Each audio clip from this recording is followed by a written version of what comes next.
Hi लोगोफोर गिबि गिबियावनो नोंथांमोन बयखौबो आंनि माय एक्सपीरियंस YouTube चेनेलाव बरायनायजों लोगोसे आंनि गोसो गोरबोनिफ्राय गोजोन हामलायनाय बावहरनाय थाबाय।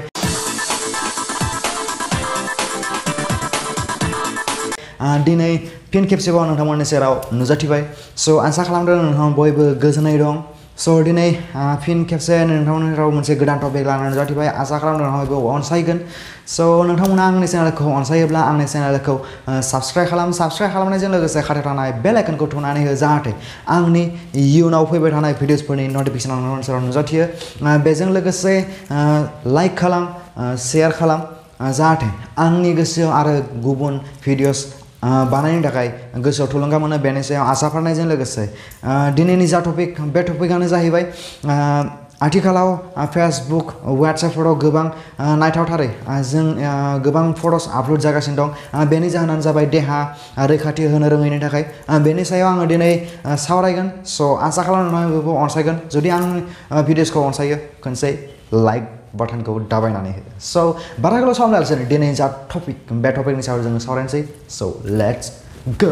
थारैनो फेसबुक WhatsAppआव दिनै गोबां गाज्रि भिडिअस आपल'ड जादों जायनि जाहोनाव सोरबा सासे सुबुंनि जिउआ खहा जादों, सोरनिबा लाइफआव बरबाद जादों, लाइफआव थांना थानायनि जेबो राहा गैयै जानानै फैदों। आङो दिनै बेखौनो बुंनो सानदों जे फेसबुक WhatsAppआ मोनसे रुल एन्ड रेगुलेसन गैयै मोनसे ससियेल मिडिया जायनि थाखाय दिनै फेसबुक WhatsAppआव जेबो माने मा खालामनाय जाया, एक्सन लानाय जाया। जे गाज्रि भिडिअस आपल'ड खालामब्लाबो, गाज्रि फट'स आपल'ड खालामब्लाबो बेनि सायाव एक्सन लानाय जाया, बेखौबो जोङो नुनो मोन्दों। बेखायनो आङो बुंनो सानो जे फेसबुक आरो WhatsAppआ मोनसे रुल एन्ड रेगुलेसन गैयै मोनसे ससियेल मिडिया। बेखायनो रुल एन्ड रेगुलेसन गैयै जिफोर ससियेल मिडियाफोर दं बेफोरखौ बाहायनायनि थाखाय बाहायियानो मोजां, नङा होनब्ला? मानो होनब्ला रुल एन्ड रेगुलेसन गैयियाव जोङो जेबो गियान आरजिनो हाया। स' बेखायनो जेराव रुल एन्ड रेगुलेसन गैया बेयाव मालाबाबो मोजां जानो हाया। बेनिखायनो दिनै गोबां गोबां मा जादों, गाज्रि भिडिअस आपल'ड जादों, गाज्रि फट'स आपल'ड जादों, नङा होनब्ला? स' दिनै गोबां भिडिअस फट'सफोर आपल'ड जागासिनो दं। बेनि जाहोनानो जाबाय जोङो गावनि देहाखौ रैखाथि होनो रोङैनि थाखाय बेफोरबायदि जादों। आङो दिनै बेसिकलि हिन्जावसाफोरनि सायाव आङो दिनै सावरायनो सानो, हिन्जावसाफोरखौ खावलायनो सानदों। स' दिनै जुदि सोरबाफोर बुंनो सानो जे दिनै हिन्जावसाफोरखौ लानानैसो दिनै बेफोरबायदि बुंदों, हौवासाफोरखौ लानानै बेफोरबायदि बुङाखै, बे नङा। जे नोंथांमोना बेनि सायाव आंखौ गाज्रि सानदोंब्ला नोंथांमोना आंनि कमेन्ट सेक्सनाव कमेन्ट खालामना हो आरो डिसलाइक खालामना हो। स' अब्लाना आङो सानगोन जे आङो बुंनायाव गोरोन्थि जादों।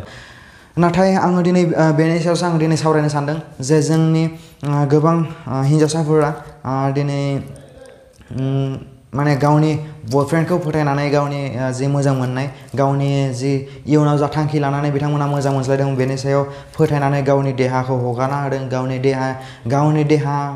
गावनि जा खसाब गैयै जाफोर देहा, बे गावनि खसाब गैयै देहाखौ फट' थिखांनानै गावनि बयफ्रेन्डनो हरदों। बेफोरबायदि गोबां सुबुङा दिनै हरनानै गावनि जा लाइफ बे लाइफखौ बरबाद खालामनानै लादों। जोंनि गोसोआ बबे समाव मा जायो जोङो जेबो मोनथिया। दिनै मोजां मोनज्लायबाय थादों, मोजां मोनज्लायनायनि गेजेराव बबेबा समाव बबेबा जाथायखौ लानानै गावस्रालायनाय सोमजियो। नाथाय बे गावस्रालायनायखौ लानानै सोरबा गावनि बयफ्रेन्डआ बा गावनि मोजां मोननाय, गावनि जा जिउनि लोगोरि मोनसे समाव बेयो दिनै फेसबुकफोराव बा WhatsAppफोराव बै हिन्जावसानि फट'सफोरखौ आपल'ड खालामना होदों। बेयो मोनसे गाज्रि खामानि, नङा होनब्ला? मानो होनब्ला जायफोर हिन्जावसाया दिनै ससियेल मिडियायाव गावनि देहाखौ, गावनि जे गाज्रि एबा खसाब गैयै जे देहाखौ दिनै आपल'ड खालामजादों, बैफोरबायदि सुबुङा गावनि देहाखौ रैखाथि होनो रोङाखै।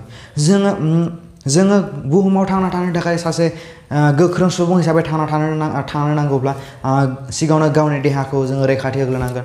जेब्ला नोंनि देहाया मोजाङै थागोन, नोंनि देहाया जेब्ला रैखाथियै थागोन, अब्लासो जोङो बुहुमाव थांना थानो थाखाय गोबां राहा नागिरनानै मोनो, राहा दं। बेनिखायनो जोङो सिगाङावनो जोंनि गावनि देहाखौ रैखाथि होग्रोनांगोन। आं एग्जाम्पल हिसाबै आङो दिनै बुंनो सानो जे एग्जाम्पल हिसाबै जेरै जोङो गावनि पासबुक एबा बेंकनि एकाउन्ट, जे बेंकनि एकाउन्टखौ जोङो गुबुननो जेरै शेयार खालामनो नाङा, रैखाथियै लाखिनांगौ।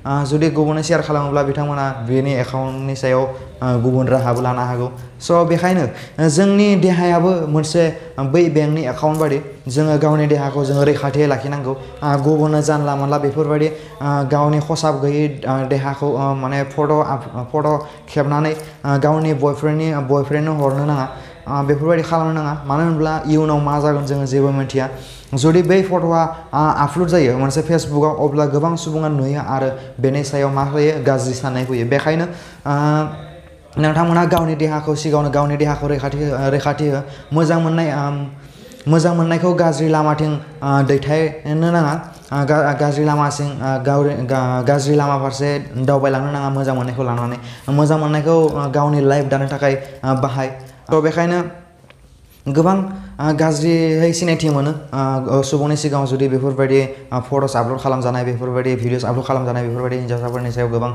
गाज्रियै सुबुंनि जेराव गाज्रियै सिनायथि मोनो बेखायनो सिगाङावनो जोङो मा खालामनांगौ गावनि देहाखौ रैखाथि होनांगौ दिनै मोजां मोननाया बेफोरबायदि नङा मोजां मोननाया सेक्सुवेल रिलेटेडनि थाखाय मोजां मोननाय सोमजिया नाथाय आथिखालाव गोबां सुबुंखौ जों नुनो मोनो जे सेक्सुवेल रिलेटेडनि थाखायसो गोबां सुबुङा मोजां मोनलायनायखौ जोङो नुनो मोन्दों स' बेखायनो मोजां मोनज्लायनाया जोंनि इयुननि लाइफखौ बोरैहाय दानांगौ जोंनि इयुननि लाइफखौ जोङो बोरैहाय दैदेनलांनांगौ बेनि सायावसो मोजां मोनलायनायखौ जोङो दैदेनलांनांगौ स' बेखौनो आङो खावलायो स' बेखायनो आङो नोंथांमोनखौ बयखौबो आं खावलायनो सानो जे सिगाङावनो जोङो बयबो गावनि देहाखौ रैखाथि होग्रो गावनि देहाखौ रैखाथि होब्ला नोङो बुहुमाव जेरैखि जाया नोङो थांना थानायनि लामा मोनगोन जोंहा बयफ्रेन्ड एबा गार्लफ्रेन्डनि जेबो आंखाल गैया बुहुमाव गोबां सुबुं दं गोबां जेरै नागिरनानै मोनो नाथाय सिगाङावनो नोंनि देहाखौ नोङो सोरनिबाफ्राय नागिरनानै नोङो मोननाय नङा स' नोंनि देहाया दङब्लासो नोङो थांनानै थागोन नोंनि देहाया गैयाब्ला नोङो थांना थानायनि जेबो लामा गैया स' बेखायनो नोङो गावनि देहाखौ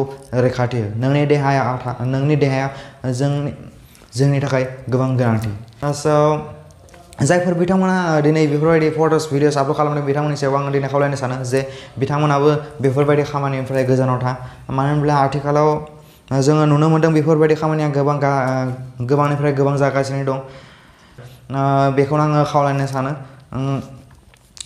ससियेल मिडियाआव आथिखालाव मा भाइरेल भिडिअ फट'स भाइरेल जानो थाखाय गोबां सम नाङा सानसेनि गेजेराव गोबां भाइरेल जायो दिनै जुदि नोंनि आइ आफाया जुदि बैफोरबायदि भिडिअसखौ बेफोरबायदि फट'सखौ नुयोब्ला बोरैहाय नांगोन नङा होमब्ला नोङो साननानै नाय जे नोंनि आइ आफाया जुदि बै भिडिअखौ जे गाज्रि खसाब गैयै जे भिडिअस बा फट'स हरदोंमोन बयफ्रेन्डनो बै बयफ्रेन्डआ दिनै फेसबुकफ्राव मोनसे समाव गारलायनाय जानानै बै फट'स भिडिअसखौ आपल'ड खालामनानै होबाय अब्ला नोंनि आइ आफाया बबेबा समाव नुसनबाय अब्ला नोंनि आइ आफाया बोरैहाय नांगोन बेनि सायाव जोङो साननांगौ स' बेखायनो आङो बेखिनिखौनो दिनै खावलायबाय स' आसा खालामनो बयबो अनसायगोन जुदि जायफोर बिथांमोना आंनि जे बुंथिनायाव गाज्रि सानदों बा आंनि जे बुंथिनायाव माबाफोर गोरोन्थि नुदों बिथांमोना आंनि कमेन्ट सेक्सनाव कमेन्ट खालामनानै फोरमायहर आंहा मा गोरोन्थि जादों मा गोरोन्थि जाया स' बेखौनो आसा फालिनायजों लोगोसे आंनि जा दिनैनि टपिक बे टपिकखौ बारा गोलाव खालामालासिनो बेखिनियावनो फोजोबनो सानबाय स' आसा खालामो बयखौबो इयुननि आंनि जेफोर भिडिअसफोर बे भिडिअसफोराव लोगो मोनगोनखौ आसा फालिनायजों लोगोसे आंनि जिरिनि जा टपिक बे टपिकखौ आं एसेयाव फोजोबनो सानबाय स' बाय लोगोफोर